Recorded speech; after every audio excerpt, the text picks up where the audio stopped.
Okay, good afternoon, guys. This is Shivam Bhardwaj. My co-presenter is Vinay, and my team is Ashwat, Dhruv, and Chetan. We are from NYU and different colleges, and we today will be presenting innovative Mars mission using vertical farming. So even after reading everything technical about this presentation, I was still confused how to start the presentation. I was very worried, and in car I actually realized that we should actually start it with the real motive why I am doing this. So it might be a jargon, but it's very necessary why I'm presenting it today. So 3 months ago, I got a mail that I'm accepted to NYU. So I talked to the seniors immediately and contacted him that what are the possibilities of the projects and everything at NYU. So he told me that we are currently working on a Mars mission. I was like, oh my God, this is great. So what exactly is your mission? Then I got to know that they are actually planning a mission from scratch till the return of astronauts. So what our mission is. So motivation. It is a time that we have to realize that Earth is not safe anymore. Even though it might be today, but at any moment there can be asteroids. Global warming is increasing and so many other aspects in which we have to discover what are the other possibilities of survival, except for our good planet. So then we got to know that the nearest planet, except for Venus, we have Mars for colonization. Why? Because almost the same gravity. There is an atmosphere which can be revamped. There is pressure which also can be adjusted, etc., and different other parameters that can be taken care of so that we have a proper colonization. So in today's presentation, we are basically talking about 6 of the USPs in our particular mission that are what rocket we are using, what shuttle we are using, what is the trajectory of our mission, why vertical farming and how we are going to do this in space, as well as to survival of the astronauts on the Mars. And next is entry, descent, and landing. Last time it was Curiosity which landed. We humans are not like woodpeckers. Curiosity mission has so many vibrations in it that if human was there in that particular spacecraft, it would have banged his head on the spacecraft, or even every possible security measure would have been fatal for him. So what are the different things in our particular entry-descent launch? Also the last thing, that what after reaching Mars. So I'll be starting with the Hoffman transfer. Now, we particularly don't have that enough thruster powers, even after Falcon, that we can directly go to Mars. So we are just using a mathematical equation given by Hoffman, H-O-H man. So this basically what does is, it takes around 6 months to reach Mars. We are not going directly, we are taking an elliptical path in which the orbit is increasing with size, and we are going to intercept Mars. We are going to intercept Mars like after 6 months. 1.5 years we'll be staying there until the next mission, that is coming back on Earth.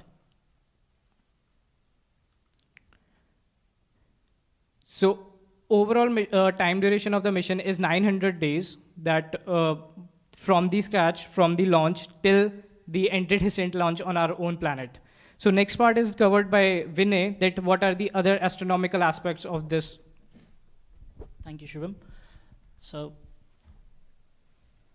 So as I said, we are going to have a lot of transfers, and our launching is a criteria that we will end up starting our journey. So these are the launch dates that we calculated based on the distance between Mars and the Earth. So whichever the date is feasible and whichever is sufficient enough to gain our move forward to proceed our research. So it's like you can launch on either 2017, 19, or 2022, 2024, or 2026.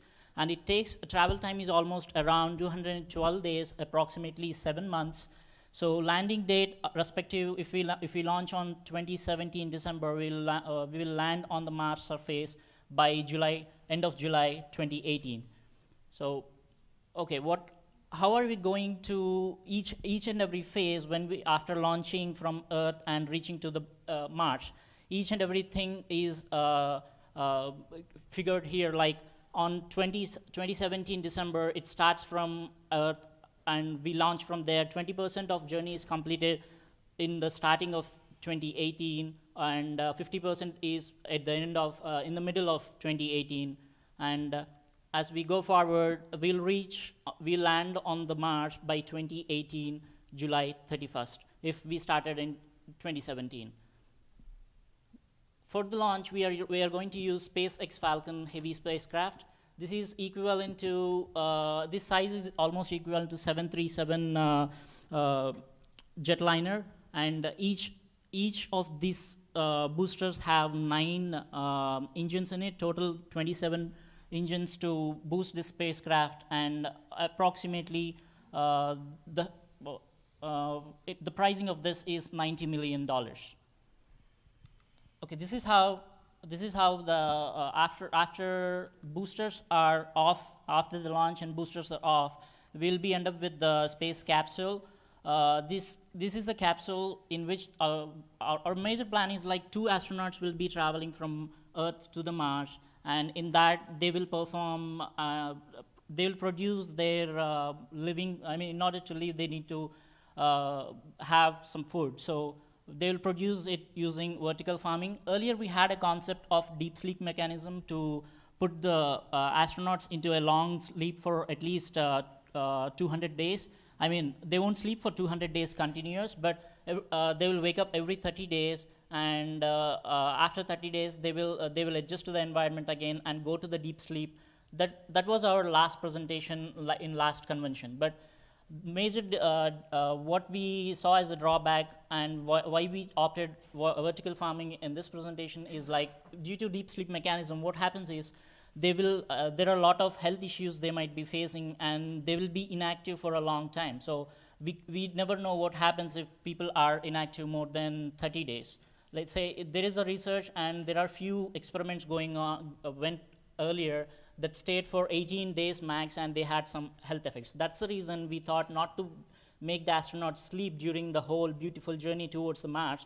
Instead, what we planned was like, we'll have a capsule, in this capsule itself, we will have an enhanced attachment, and that will have vertical farming inside it. So this is inspired from Dragon space capsule, but our design is little more, this is just an inspiration from the Dragon capsule.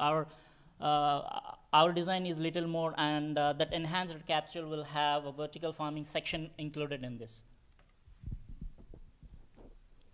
Hello.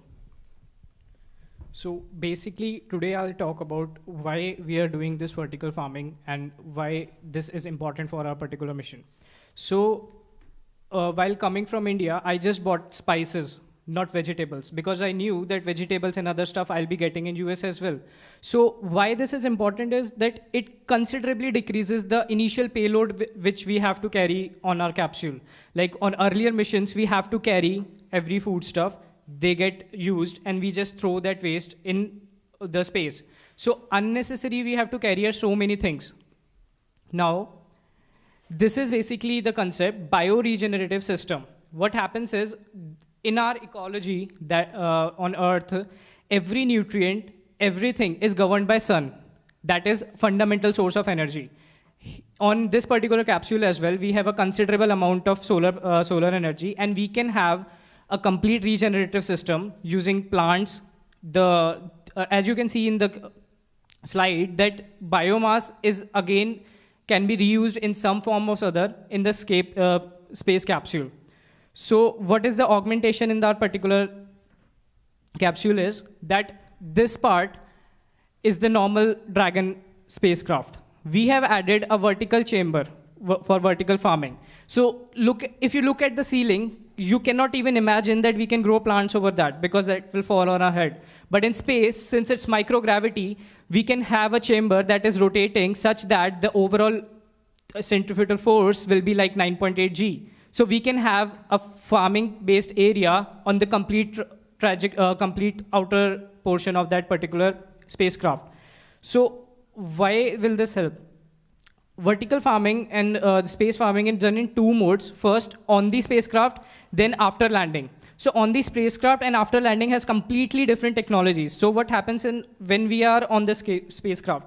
Since we have less or no gravity, We cannot use normal soil and everything on the our system. So what we are using is a tissue-like structure, which is currently being developed, and there are startups which are working on it. Even NASA is being developing them. So what we do is we just put that particular, I can demonstrate you with the help of, these are simply paper towels. What they do is, we can spread seeds on this. The roots will automatically, this is nature. The roots will always go towards the gravity, and the shoots will always come out. To reduce the overall water usage, the overall water usage, minerals usage, and everything, what we do is we spray the minerals, waters, and other environment onto this our plant system. So what happens is that we have to take our Earth to Mars. So what are the parameters that are exclusive to Earth? That is, everything can be regenerated on Earth, from minerals, from water, to everything. So how we are doing this? Firstly, we have to talk about what are the parameters for selection of those plants, specifically on space farming. The fundamental parameter is that it should be small, because we are on a very tight space restriction. Next is high growth rate. We cannot afford a plant that like bamboo tree, which takes at least 5 years to grow. It has to grow like in a month or so. Next thing is excellent germination. We cannot, the complete mission is zero error mission. We cannot have even a single or 2 seeds wasted, which we are carrying there. Next is that low natural microbial levels. So another good aspect of Earth is that we know that even we have gut bacteria for digestion. We are surrounded by bacteria. Even if we are in a 10 million particles clean room, then also we are having so many bacteria. Just imagine the situation in a spacecraft. If these bacteria leak, that will be devastating. So what we have to do is we have to create a separate chamber.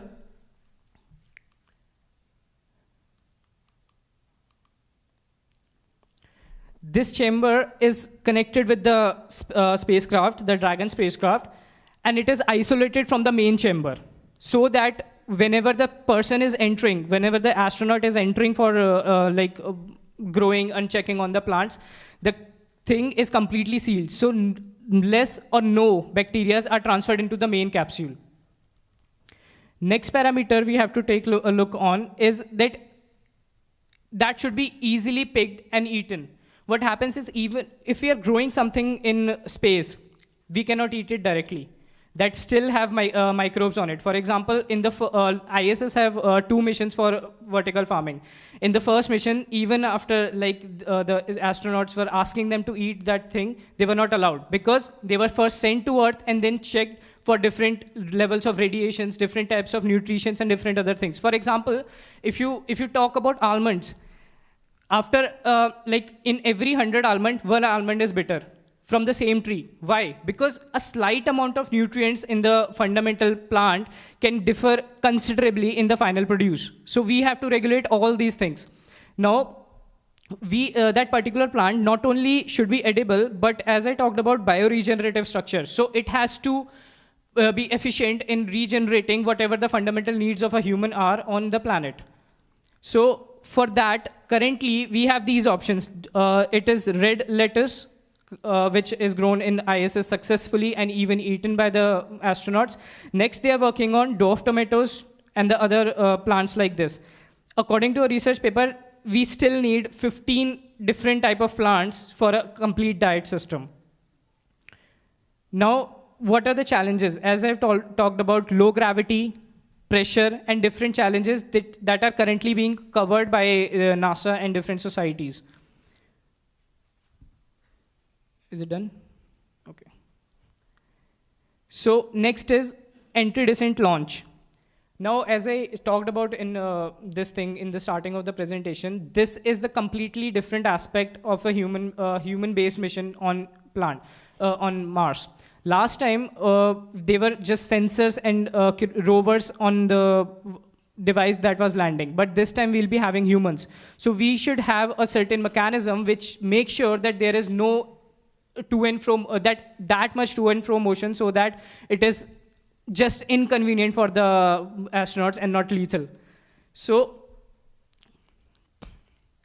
The first step will be that guided entry on the, once we are into the orbital. Let's skip this.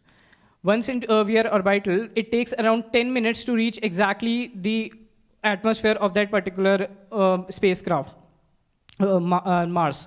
So next is EDL phase, then atmospheric entry. Then after heating and deceleration, there are, last time we used a separate trolley mechanism in Curiosity rover. This time we are omitting that because in Curiosity rover, everything was governed by sensors, and it was a gap of 7 minutes multiplied by 2 that we got a signal from. So everything was autonomous. Now we have humans to control everything. So we can omit so many other sensors to have this guided EDL phase. And last, when we touch down, the scene entirely changes. We were having a proper farming mechanism to develop things in space, but right now we're in a gravity of 1/3 of Earth. So we have a different story here. Thank you. So, as he said, complete scenario of vertical farming changes when we compare. If vertical farming is done in space, that's a different aspect. It has no gravity at all to support the plant shoot system or root system. But when it comes to when we land on the Mars, and we have at least, not like zero gravity on the space, we have at least 1/3 gravity when compared to Earth. And so on the Mars, vertical farming will have a lot of different challenges, and these are the details that we are going to incorporate in our paper as well. And what kind of, how safe is to consume that produce that they had on Mars, and how are we going to limit our payload, and what are different advantages when compared to carrying our own food to the Mars, or sustaining there, or using or producing plants using vertical farming in there. So we will have a different environment setup on the Mars surface to have vertical farming implemented. We'll have food production there, and these plants that we grow there helps to generate oxygen, and they are useful to grow herbs just in case some sort of any infection or something happens to the astronauts. They can use those herbs to heal themselves, and we can use the recycled waste to provide nutrients or provide fertilizers to the plants on the Mars surface. So these are the different components that used in vertical farming.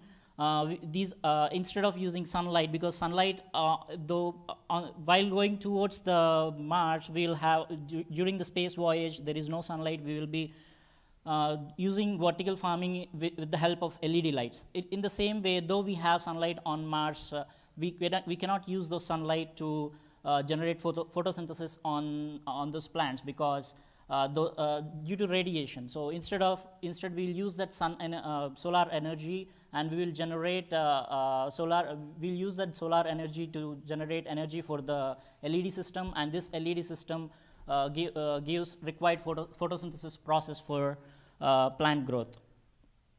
This is how a setup looks like. As he demonstrated, we don't need a soil there, because Mars soil is not useful to grow plants. So we are going to use semi-permeable membranes and root, because there is a gravity system on the Mars. So we'll have roots going down like otherwise in the space.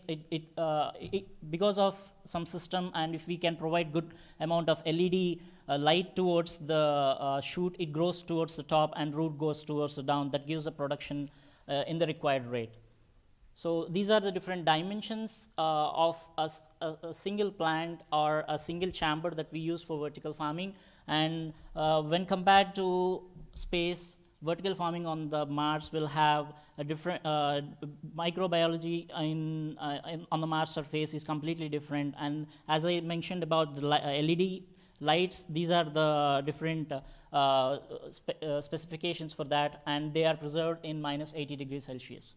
What kind of plants? As he mentioned, we can use multiple we can use different kinds of plants to grow there, like beans or tomatoes or lettuce, cabbage. strawberries. And these are at least it takes around 18 days. Sometimes it might take around 25 days to harvest and get the first produce. And this, apart from vertical farming, apart from produce we get from vertical farming, we can have this acts as a horticulture therapy for the astronauts. That gives a mind relief to the astronauts, and they can see another growth right in front of them, and they can have a feel, and that will keep the astronauts very active and stressless. So this is how the chamber or a setup of vertical farming looks like. And as there will be some germs that are involved, even though we produce it in a very sophisticated environment. So we can use different kinds of sensors to guide, and we can use earn water sensors to give certain amount of water, and we can reduce, we can use different sensors to prevent different germs on the plants. And we can use Prosan wipes. Those are used by NASA and produced a few years ago. We can use that to wipe off the food that we produce there, and that will be safe to astronauts to eat. So this is how we can cycle through the process of vertical farming on the Mars. As I said, as you saw the launch dates and Falcon launch from Earth, we are going to send 2 Falcon spacecrafts, and one provides only vertical farming setup, and astronauts will be in there, and another spacecraft is going to have all the required, let's say after they go there, they might need mobility to move from one place to another. They can generate fuel from Mars environment, and they can set up a chamber like this, and these kind of setup are carried in another Falcon spacecraft. This is the vehicle I'm talking about, just in case if they want to move from one place to another or investigate different soils on Mars. After the launch date, these are the dates that they can use to return to the Earth. That's all. Thank you.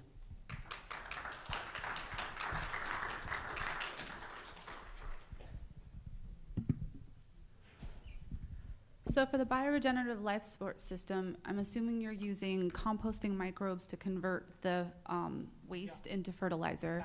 Yes. And then you would be sterilizing that before using that as a hydroponic solution for the plants? Yes. So my question is, like in organic gardening on Earth, sometimes people would take that fertilizer solution that's unsterilized and they'd spray it on the surface of the plants, creating like a probiotic sort of solution that excludes pathogens. Is there a reason you guys would not want to do that? See, well, it depends on how the exact approach is yet to be studied. Reason being because none of the approach is completely perfect till now. If right now we are just working on what other plants we can produce, not like how we can completely eliminate the bacteria. Can I ask one more question? Yeah, sure. Do you think that the sterility of the plants might affect the bioavailability of the nutrients once they reach your Exactly, stomach? they do. There are so many factors that makes the plant unfit for eating. Even if they taste good, they might not have the proper nutrition, or they might even be poisonous. So we have to study a lot about the exact things, like exact outcome of those particular plants. And we have to wait like 6 months for every produce. So that is taking a lot of time. Thank you. Welcome.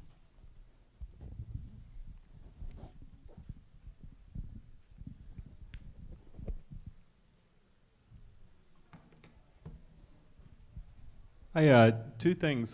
This is built around the Dragon spacecraft, which has a crew of 2 or something. So how dependent is it on 2 people doing a 200-day mission outbound, and then a year and a half on the surface, and then a 200-day mission inbound? 2 people doing that, and then a second separate thing. If they're growing all this on the way there, and then they're going to try to atmospherically decelerate it, and then have it, a garden ready to go and plop in place and everything, that seems like a lot of logistical problems for re-entry or for Martian entry. Would it not make sense to kind of send a seed packet or all the stuff and then get it there and then go into vertical yeah. farming, or am I totally missing the point? The fundamental difference in this particular mission is that we are not just going there. We are going to stay for some time, and there is a re-entry as well to Earth. So we are sending 2 aircraft simultaneously. One is just for the carrying people and the space farming. Second one is carrying the thrusters that will make which can make the astronauts come back from Mars, as well as equipments for the farming on Mars. So we are having 2 separate aircrafts for this particular mission. If you decided to just stay there rather than come back and save all that fuel and boosters for coming back, could this system be long-term sustainable and self-seeding and stuff? See, system can be sustainable, but our human bodies are not. What happens is in space, our bone density is decreased considerably. Like in 6 months or something, we'll be aging like 70 years or 80. So we cannot stay there for long unless we figure out a way to like keep on prolong our bone density and other parameters. Yes, it will be sustainable. This is like a remission. 2 people will go there, set up something, then again we will be having a mission after next 1 month or 2. This is the way we are going to colonize that particular area. It's not like a particular person can just stay there forever, because that is not, human bodies are made up for that yet. It's also like bringing the 2 humans back to the Earth. We have to go through a lot of medical procedures. What really happened to them in Mars, and we have to figure out some solutions so that we can keep on sending people, so that we can colonize in short time. The reason for using Falcon Heavy was this only, because Falcon Heavy we have reusable boosters. So when the Falcon Heavy gets out of the atmosphere of Earth, the boosters land back to the Earth. So we have reusability of boosters. So it saves costs, so that we can have multiple missions to Mars. Because one mission cannot just suffice to. From New York to California, we came into A320. That is a cost of 90 million. Just imagine. And this whole mission is also having the cost of that.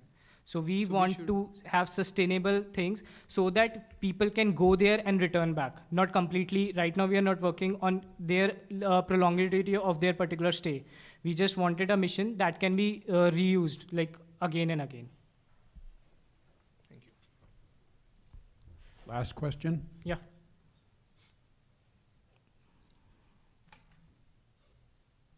Thank you. Thank you. Thank you so much. Thank you.